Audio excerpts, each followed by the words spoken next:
Sure. My point was just a limited point.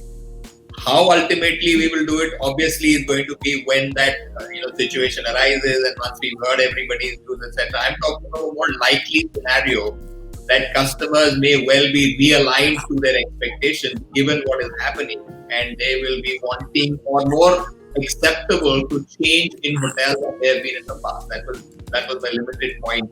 And of course, I think Prabhat, you wanted to come in.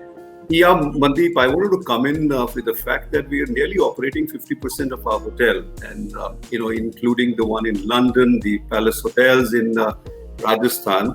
There is a bit of a dilemma here, because as Sunjae mentioned, that you should do what your customers tell you to do, which is more with physical, social distancing, all those norms, and we do offer them. But they are also gravitating to the point of trust. We come to you because we trust you, so you better be clear on those parts. I mean, their expectations are to do full service. They do want the night service. They want everything that is possible only because they feel that they can trust you. That was my point that we've seen as an experience now.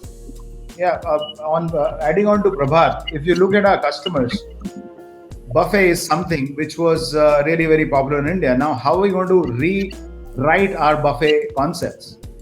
We need to rewrite that, because that will never go away. Are we going to get the buffet to the table? Or are we going to redesign our buffet services? So we need to look at those things. Sure. Obviously, I mean, ultimately, what I was trying to get at is this a good where we can redefine some of our operating standards, not necessarily for luxury completely, but for all the rest of it?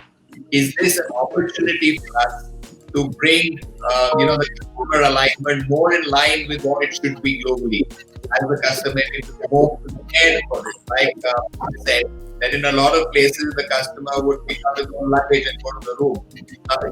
Will that happen in India as well? Now that it's easier for him and safer for him to probably carry his little bag to the room, can we realign those services in line with customer expectation, and will the customer be more amenable to that? How it will ultimately play out, of course, only time will tell. But the idea was to just get a sense on, is this the sort of moment where we can use it to reboot some of our operating standards? But we'll move on. I'm going to talk about ancillary revenues, which is an interesting topic, where I think hotels have not been so forthcoming in the past, and I think is something that we're probably likely to see, as we've seen in the airline industry, where ancillary revenues account for almost $100 billion of total revenues, for that industry, and almost cover 50% of their fixed costs. We've started now. I think the industry is looking, fairly focused way on ancillary revenues more than it has done in the past. Obviously, as a result of our traditional revenues getting slow, having slowed down. So I'm going to talk a little about how, what you feel about ancillary revenue. But I'm going to lead this question to Prabhat, where I think, IHCL caught on this a little earlier and kind of structured it in a manner where, for the first time, there was a hotel group which had a separate ancillary business and an ancillary business head, which reports into you as well, Prabhat. So how are you looking at the ancillary business for hotels? Do you think that this is going to be another, takeaway from this, and there'll be more focus on this going forward? Yeah, Mandeep, I think everybody on the panel would agree that what was supposedly called ancillary business as such has become so critical now. And just the little base that we thought is suddenly grown so big. The pivot during this time was home. Pivot was safety. Pivot was digital, contactless. And I think all of them came very handy when we looked at hospitality at home as a hamper delivery business. And I'm sure everybody else is doing it. And it really helped people because they could connect with us, whether it was confectionery hamper, whether it was laundry, whether it was gourmet hamper, everything that could be sold to home. And that's what it reached out to. Then we launched something very unique during this pandemic, literally virtually the food delivery app called the Cumin in Bombay and this is offline in other 8 cities now. Eventually, all of them would be online. And this is end-to-end, all internal and contactless and digital. The great signature restaurants of our company is now available at home. And this has become quite big, because initially we always thought from big brands that is it worth getting into takeaway business? But look at the reality. This is becoming not just the human delivery, but it's human events, human stores. It's further getting into much more larger business. I'll also take a little point of view here in terms of what we launched a year and a half back, the homestay business of ours. It came up as a one Tata concept of looking at the bungalows of Tata Coffee in Coorg. And lo and behold, we have now 15 operating, and just not within the Tata fraternity, but we have 3 in Goa. We just recently opened in Mud Island in Mumbai. And we have plans of about 50 more by the end of this year. And if you relate to the fact what has happened with human behavior during this pandemic, they still would like to go to a trustworthy partner. But if you say you can drive on your own, reach on your own, take your pet along, and it's still attached with the larger umbilical cord of the IHCL, and the whole proposition is close to a existing IHCL hotel. So there's a lot of dependency that also comes in. So this is another great business opportunity which we saw, and it is yielding results now. I can go on and on in terms of what more hospitality at home as well as ancillary can do. Warehousing, getting your areas, your banqueting converted to offices for the interim. And again, I'm using the word interim because I'm quite positive during this revival phase, we will do everything. We will also reset our buttons to look at cost structures and what have you. But they will be a post-COVID era, and that's not too far away.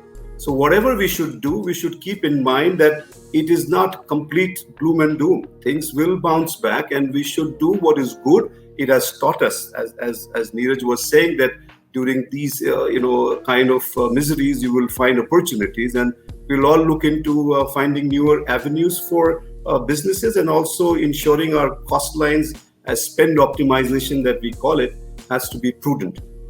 Right.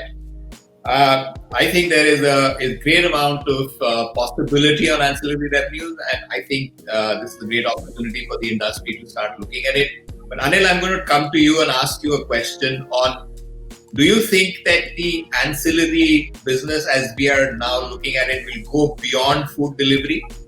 There are many, many avenues which can be explored. What's your sense? Do you also think that it'll reach a level where, like other heads of departments that you have for hotels, you probably would have a head of department for ancillary revenues? Do you think that's going to happen? I'm in total agreement with Prabhat. And my take on this is that ancillary may not remain just ancillary. The takeaway business, to my take today, it is takeaway is the new highway. Until about 1 year back, if you looked at the takeaway scenario for most of the 5-star hotels, we were all shying away from food delivery. Okay. And today, when everything shut down, that's the first thing that all of us jumped on. But look at the exponential growth. Now when the restaurants have started opening, standalones have started opening, I don't see a numbers dipping out there. So there was something which was lying on the side, but probably you didn't have the time, or you thought that this particular food. So what we have really done is to go back to the menu and see what food travels. Every food item can't reach your house. So you got to definitely see what is the responsible dining all about. You can't serve fried food at home. You can't pack that fried food. Whatever that travels, I think it's a new opportunity which is there. We've also started these services. As Prabhat mentioned about laundry, we're looking at home cleaning solutions, laundry, we're looking at consultancy services. So all this work is on right now. But takeaway, probably because the numbers are large, it's very visible. Every chain has done some efforts out here. From day one, when we said that we'll be able to bring you specialty restaurants, food home, it's been a great welcome. And to my mind, it'll continue. Even I was just looking at the numbers last month. Even when the restaurants have started opening, just case in point is Delhi. When Delhi opened about 4 or 5 days back, the takeaway numbers have not come down. While the world was waiting for the Bukharas to open and things like that, if you were doing you could be down to 50% capacity of what you were doing earlier, but the takeaway I think is there for a longest period.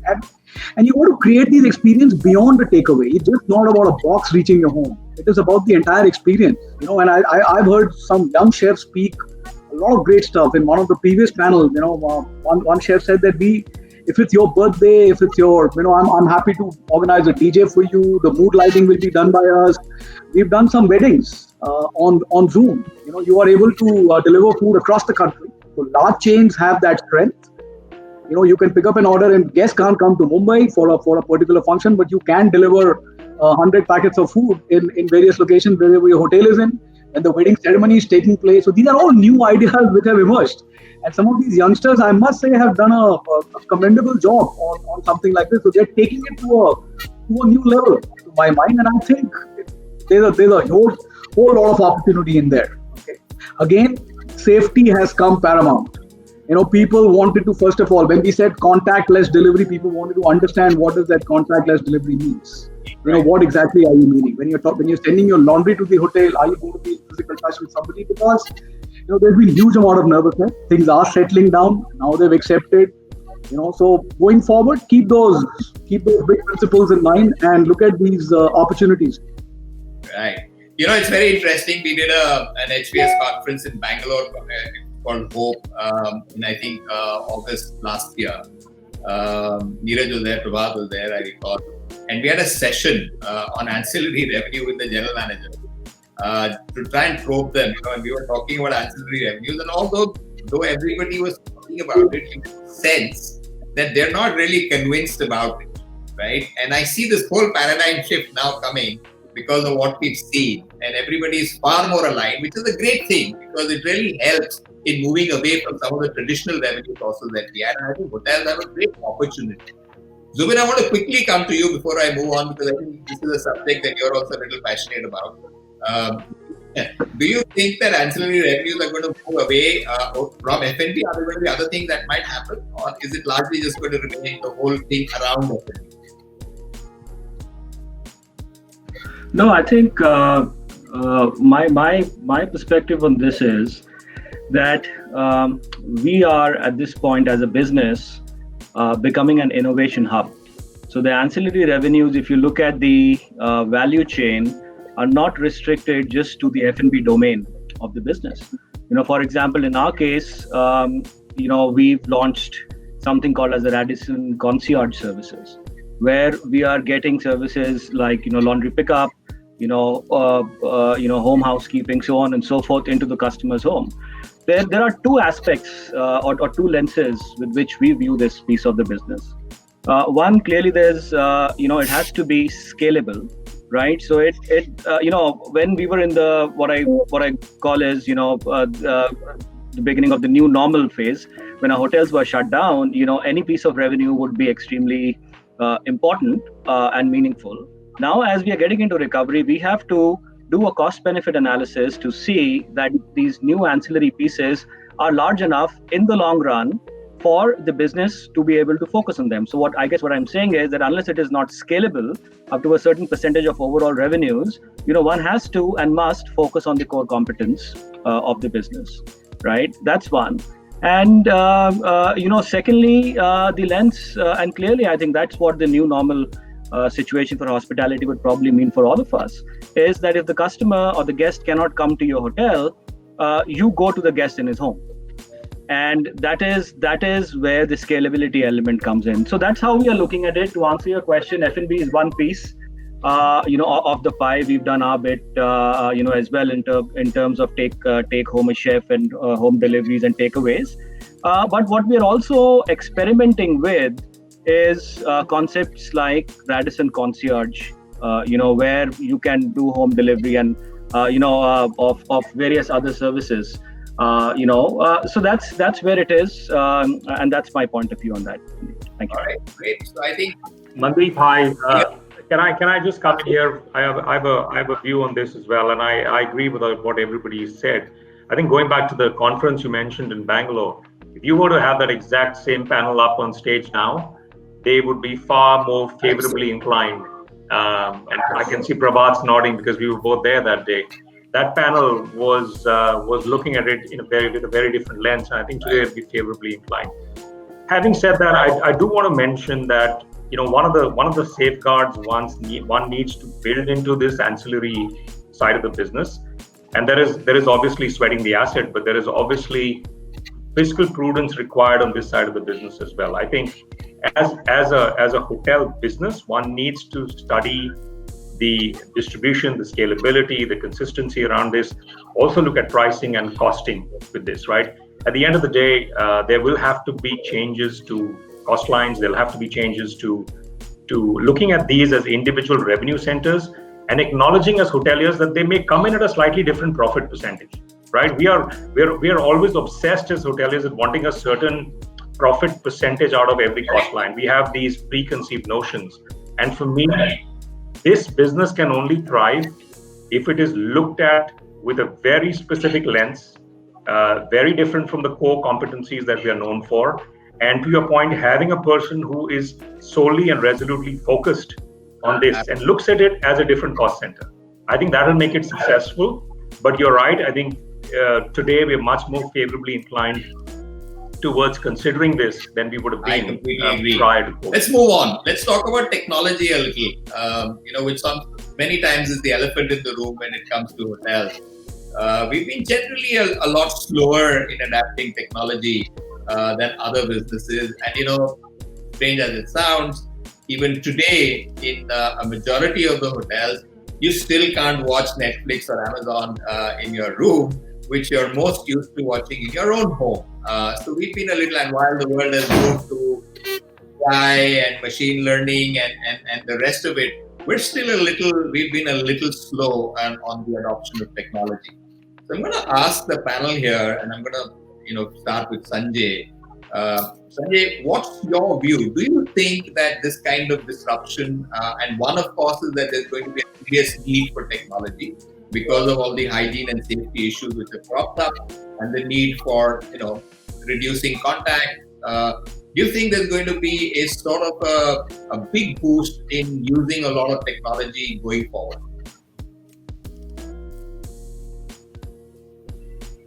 Hi, Mandeep. Sorry. So, Mandeep, you're right. I think the present situation has further accelerated actually technology adoption for hotels. The transforming all the overall guest experience while ensuring health and safety is what is going to be expected now from not only our guests but our associates as well. Now, having said that, our industry is about providing memorable experiences with a lot of emotion and passion, specifically in India. And the business is done with furthering relationships. Now, we need to answer this question: how do you convey and demonstrate care and hospitality in a technologically oriented world? This is where, as hoteliers, we need to really rewrite again. We need to look at all the components of what we provide to our customers and to our associates, and then say, okay, this is where we can bring our technology in. And this is how we can marry or synergize the technology part of it and the human part of it or humane part of it, so that we can provide a guest experience which will define our success and relevance in the future world, right?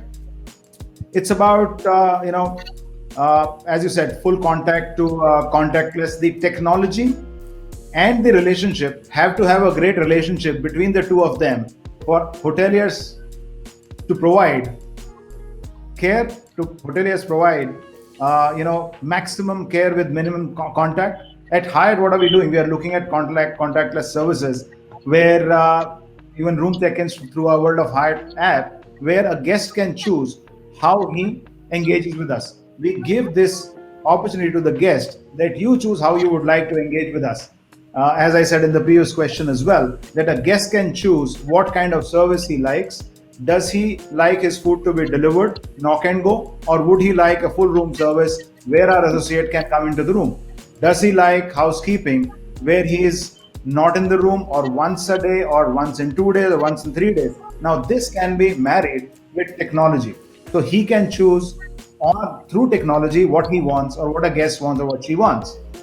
It's about preferences. It's about digitizing in-room collateral.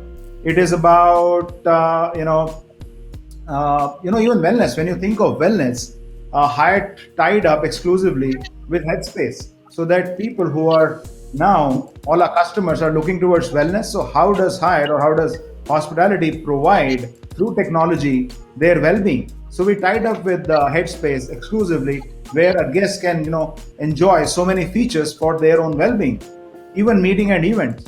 So if you look at all these things, I think we need to look at all the components and say, okay, this is where technology needs to come in, and this is where we need to marry technology and hospitality so that they can go hand in hand together, so that our care can be demonstrated through technology. You cannot take that out. Care has to be demonstrated, otherwise it will be very robotic. And specifically in India, I think that won't do. We need to be very, very thoughtful of how the purpose and care is conveyed through technology, as a guest would welcome it, as a guest would expect it. So I think technology is very important, but again, how do we intersperse? How do we marry technology with authentic hospitality? Is the answer, is going to be the differentiator, how relevant we stay in the future. Right. Great. Puneet, I'm I gonna think, I'm gonna- sorry, Mandeep. I think Sunjay is right. I mean, in the end, as in hospitality, we've never been the early adopters, right? When it came to technology. And again, one of the reason is, I think, predominantly our guests. I mean, if you look at it, we've had, keyless check-in available. The technology was available already 4 or 5 years ago across many brands around the world. But how many guests were really using it?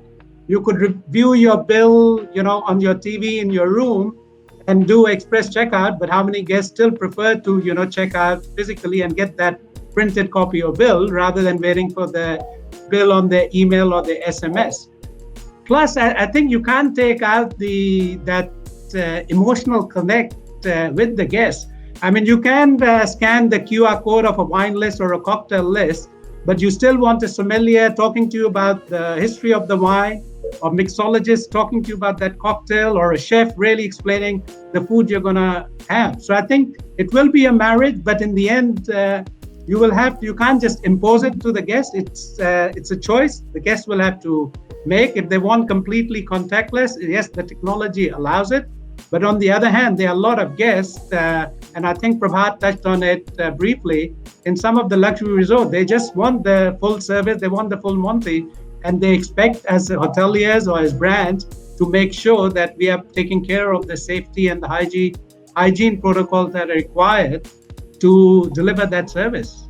But here's my point, that is it only going to be the demand of the customer, which may be misconstrued to a certain degree, and we tend to always look at the luxury side of things. When you talk about sommelier or you talk about that kind of service, it's only the luxury side. But let's say in a Formula One or in an Ibis, why I would think, is this the time that it's the death of the front desk? Why would we not be looking at digital check-in, check-outs? Why do we need 3 people or 4 people behind a counter only to give away a key?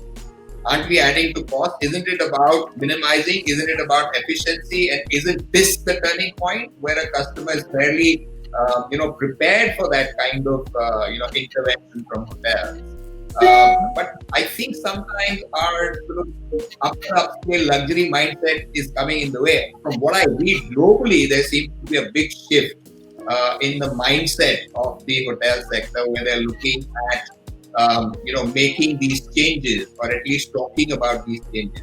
So let me ask you, in Accor, in your economy and mid-scale brands, would it still remain the same, or would technology start taking over and doing things a little different?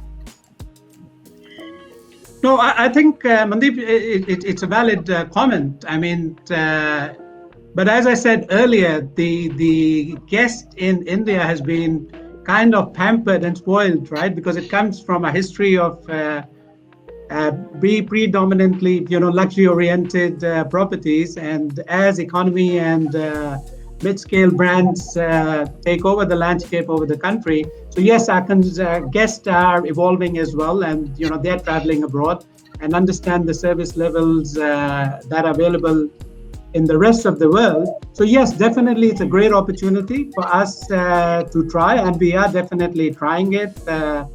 in our Ibises and Novotels. But what I'm saying is we had the technology even before, right? It's not that the contactless check-in was not available before, or express checkout was not available before. Yes, this is a great opportunity to try to change guest behaviors, but I think it's again not a unilateral decision, right? In the end, we are here to serve our guests, so it's not a unilateral decision we as hoteliers or brands can make. In the end, the guest has to accept those changes as well, and we have to be connected to our guests, and we cannot work in a vacuum what is right for our costs or for our brand. So I think it's very important that we listen to our guests, interact with them, and really engage with them, and design the service for the future. But in any case, your guests be wanting lesser contact, more safety, more hygiene standards where technology will be required. Wouldn't it be a good thing to use a QR code to operate your door locks or your elevator, or bring technology in to reduce the touch point, where and not very expensive technology? Wouldn't it be better, or wouldn't it be useful to have an Alexa or a voice-activated room which allows you to do things inside the room without too much touch? Are these likely to happen, or are we saying we're all going to wait for the customer to tell us what he wants? So Mandeep, I think this is already happening in most of the brands. We at Hyatt it is happening, but we have left the choice to the guest how they want to use it. It's not that we are not doing it. I think most of the brands are doing it. It is readily, it's available for them, but we have left the choice. What we are saying is we have left the choice to the guest. How does he want to engage, and what kind of services he would like to be done for his comfort and for his needs, very technologically oriented, and how we are basically marrying technology to the hospitality. I agree. Let's also bring in ANURAAG, because I haven't heard ANURAAG. I'm saving ANURAAG for the last. There's a huge session with ANURAAG. I'm saving it for the last. I want to apologize to you, ANURAAG, that I haven't come to you. No worries. No, I mean, we're going to engage in your group.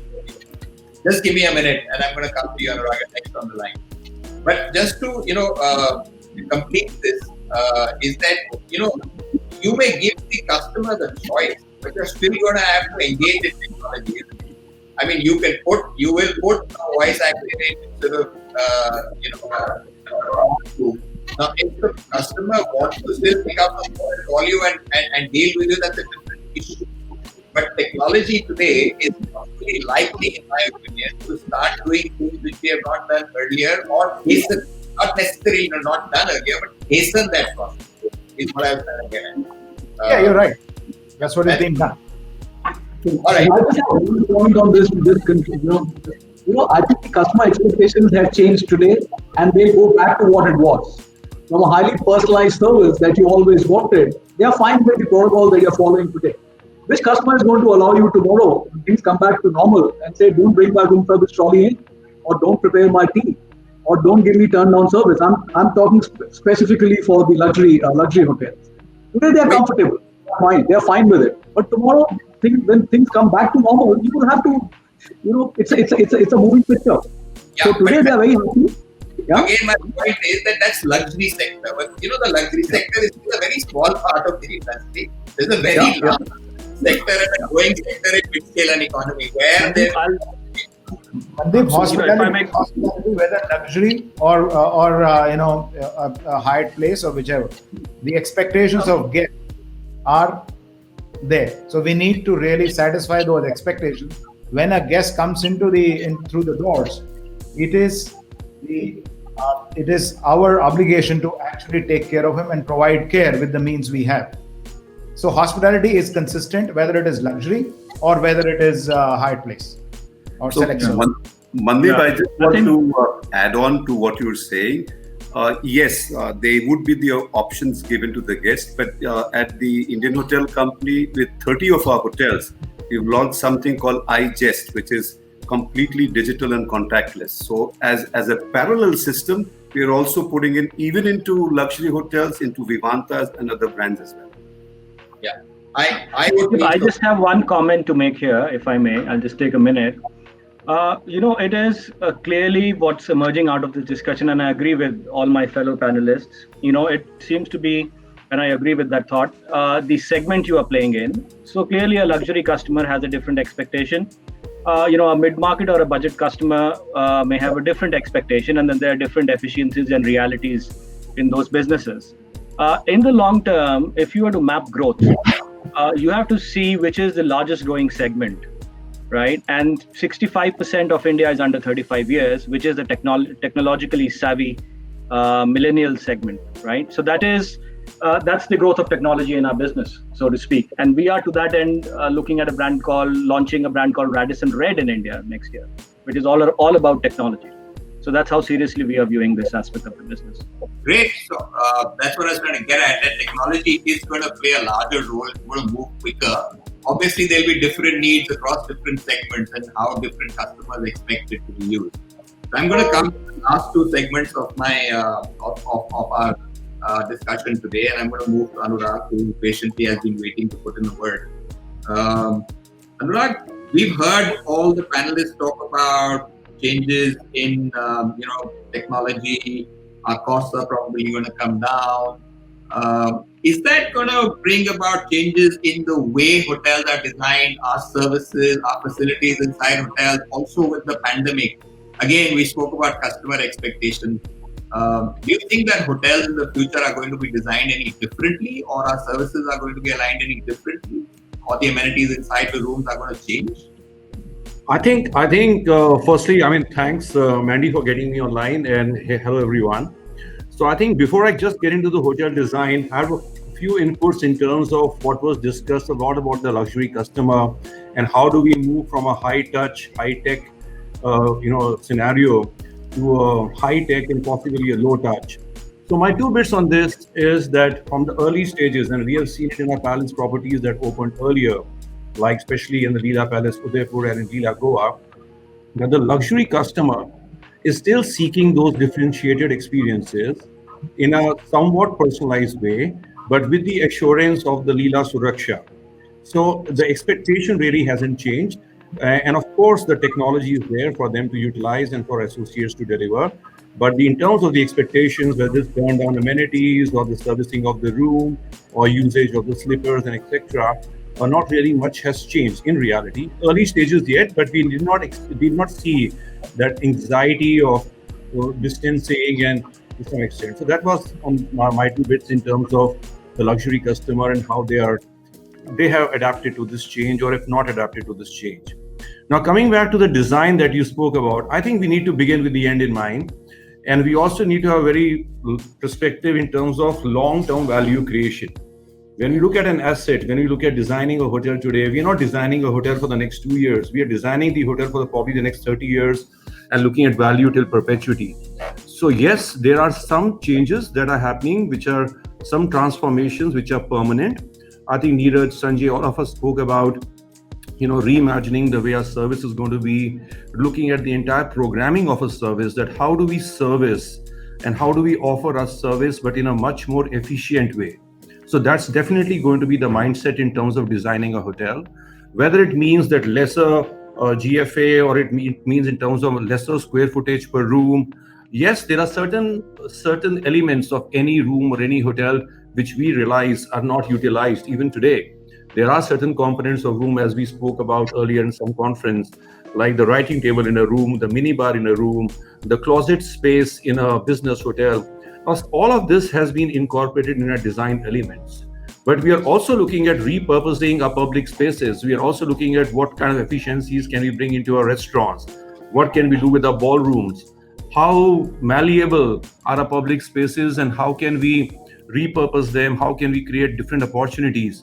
So maybe at the design stage, yes, but we also need to be very sure what business are we in, what markets are we looking at, what is the demographic of the market, who is the customer, what's the length of stay, what is the nature of the segments that we're going to be playing in. Because design to me is a long lead item, and it's something that when you design a resort or a mid-scale or a luxury hotel in a key city, you need to be mindful of what is going to be delivering in terms of value to all stakeholders and who are going to be the customers. So that's, yes, there would be some design changes. And I think a lot has been spoken about technology. So that from the very first stage itself, there will be much more user-friendly and interface technology, whether it's technology in the rooms, because again, I think this question was posed earlier in this forum, that what are we doing about manpower?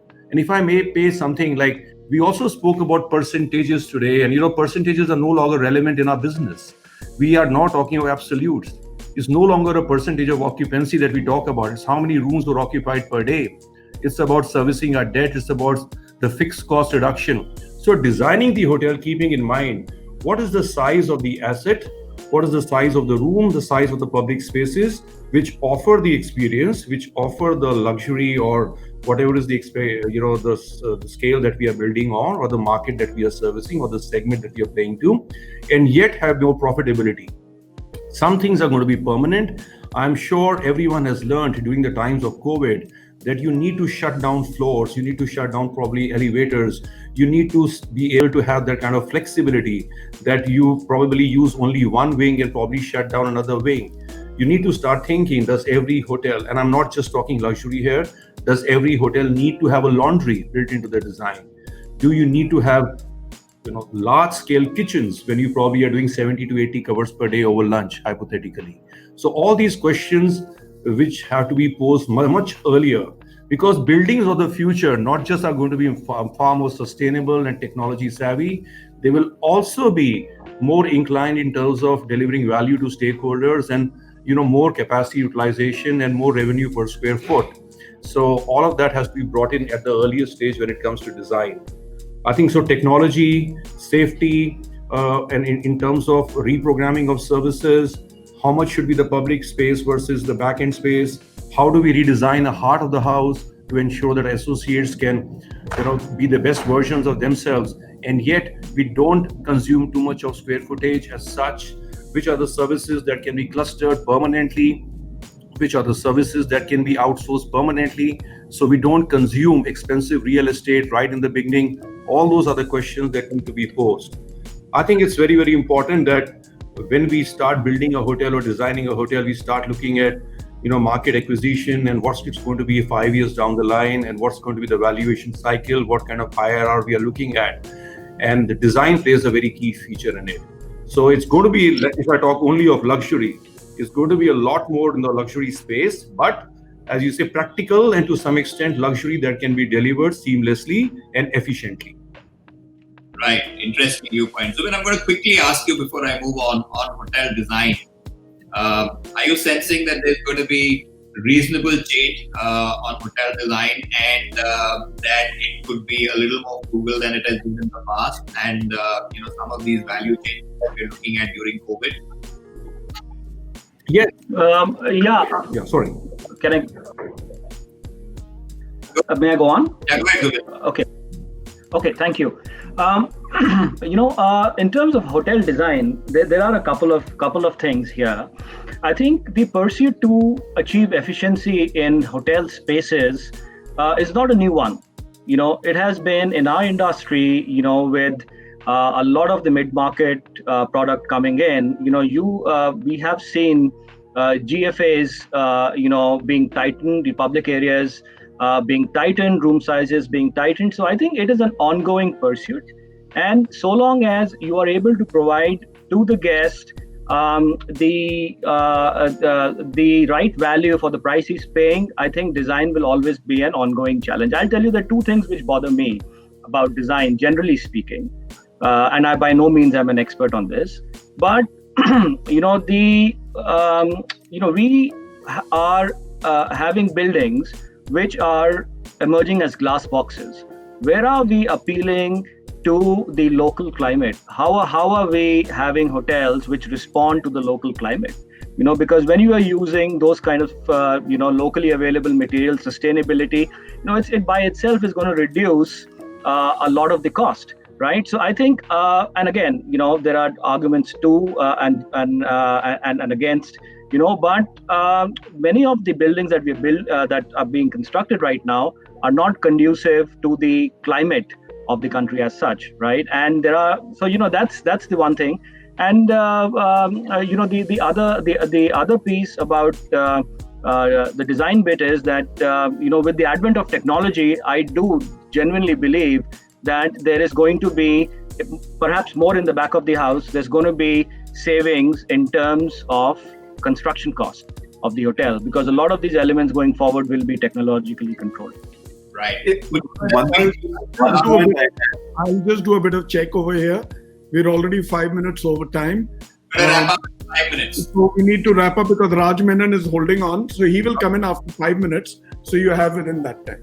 Puneet, just very quickly, do you think that in the mid-scale and the economy, there's going to be a reduction in capital costs, at least if not across the board? Because we're going to be, our mid-scale tend to be an economy will lower design. Sure, definitely, Mandeep. And again, I think we talk about technology just IT related. We should look at technology in terms of building eco mid-scale hotels, right? So, for example, in India, we're not using prefab or modular rooms, which in the rest of the developed world you're doing. That's a huge cost saving, right? And the time, I mean, most of the projects, as we know, in India are delayed. So if you use prefab modular rooms, you save a lot, 12 to 24 months in terms of, construction time. So that's cost. And again, when we look at, IT infrastructure, it can be all on cloud now. You don't need, massive server rooms, and Anurag touched about back of the house. I mean, why do we need laundries and bakeries and butcheries in a hotel? That again could be all outsourced. So definitely, I think as we move forward, we will definitely get more efficient as we, design and build our hotels. Right.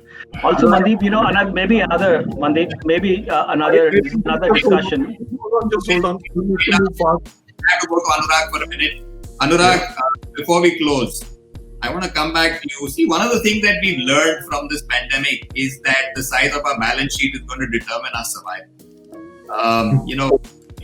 Brookfield has just acquired the Leela. So do you think there's likelihood for hotel companies to be looking at consolidation, adding more portfolio? This is a good opportunity. Is that something that you're likely to see? I think M&A has always been a part of our business, and we have seen that in the last decade or so, where several big acquisitions have happened. And I think what COVID has done is kind of accelerated that process, probably. I think every adversity creates an opportunity. And as I mentioned, yes, but it's very, very important to understand what are going to be the drivers of their decision.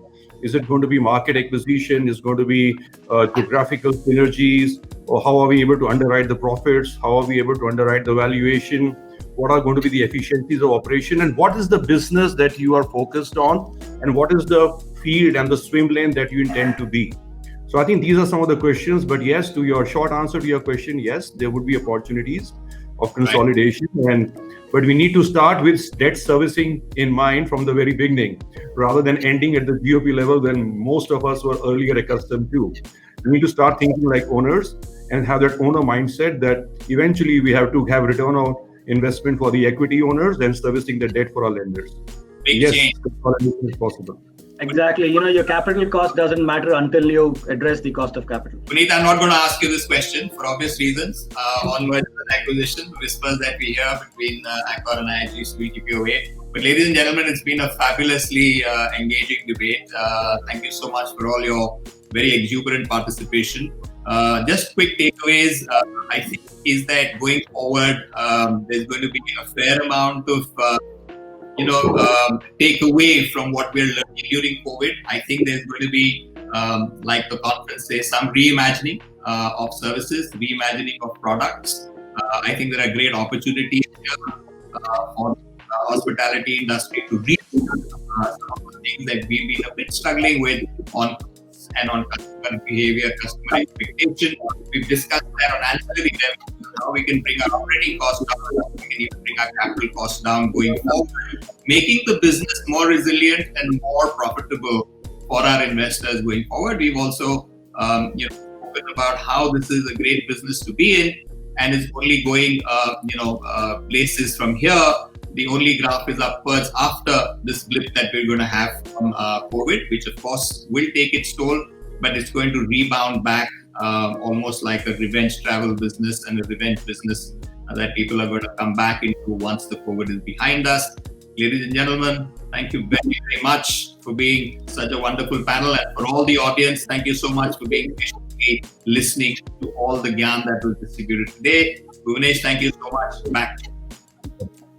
Thank you, Mandeep. It's been a awesome session. I must tell you, awesome. I mean, getting the best men from the industry to bring in the BW Hotelier Indian Hospitality Summit with the first session. Could I have asked for more? Well, greedy that I am, I could. But let me thank you, Mandeep, for anchoring this so beautifully. Thank you, Neeraj. Thank you, Prabhat. Thank you, Sunjae. Thank you, Anil. Thank you, Puneet. And thank you, Zubin. And last but not the least, in the order that he spoke, ANURAAG. Absolutely. ANURAAG has held on very patiently. I owe you one special one soon, and we shall. And all of you, I'm grateful to you. Thank you for making our IHA so special, right? I owe you all, and perhaps a meal with you soon sometime. Thank you again. Thank you. Thank you very much. Thank you, Blaze. Thank you very much. All the best.